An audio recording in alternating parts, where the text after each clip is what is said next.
Ce samedi 7 janvier, Ninja Warrior est de retour sur TF1 avec une 7e saison qui a fait le plein de nouveautés.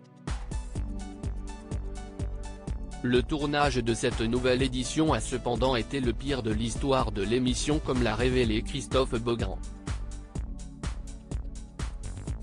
CIST reparti pour Ninja Warrior. Ce samedi 7 janvier, l'émission de TF1 revient pour une 7e saison toujours animée par Denis Brognard, Christophe Beaugrand et Iris Mittenard. Au programme, des nouveaux défis.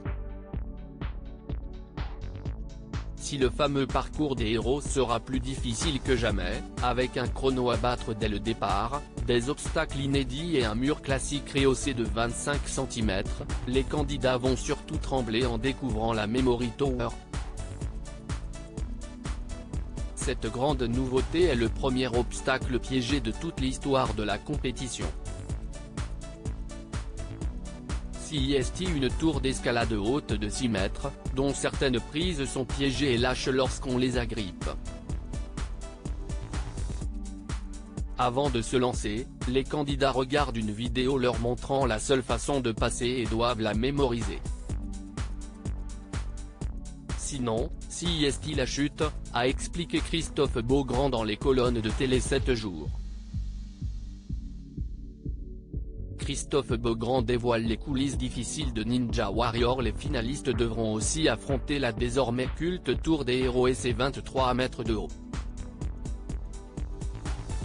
Lors de la dernière édition, Clément Gravier avait battu le record avec une ascension en 25 secondes et 16 centièmes. Une performance impressionnante qui avait été applaudie par le public sur le plateau installé sur la Croisette à Cannes. Le tournage de cette saison 7 n'a cependant cette année pas été facile, comme l'a révélé le mari de Ghislain Gerin. Les équipes de Ninja Warrior et les candidats ont vécu un véritable calvaire en raison des conditions climatiques. CIST, le pire tournage que l'on ait vécu, a-t-il révélé. Il a plu des cordes à Cannes, on a dû parfois annuler, souvent sécher le parcours avec d'énormes machines, fini très tard dans la nuit. Mais, finalement, l'émission est très belle, et a laissé des souvenirs formidables à toute l'équipe. Vous pourrez le voir, puisque, pour la première fois, nous avons tourné un documentaire sur les coulisses, qui sera disponible en plusieurs épisodes sur MyTF1. Les fidèles de l'émission ne manqueront pas de découvrir cette immersion.